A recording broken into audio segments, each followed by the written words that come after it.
for today is lobster. Grabe, yung lobster. Yan. Mamaya meron akong isa yan.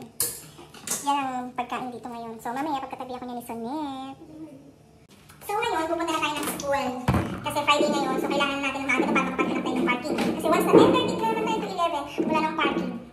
Parang sobrang nauuhaw ako.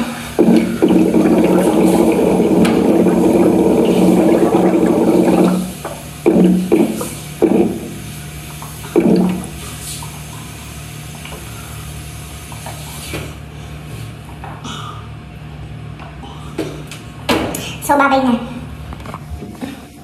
Punta tayo ng school kasi wala ng parking yan. Hi! Bye! Ano? Lawin mo? Same. Bye, Selsen!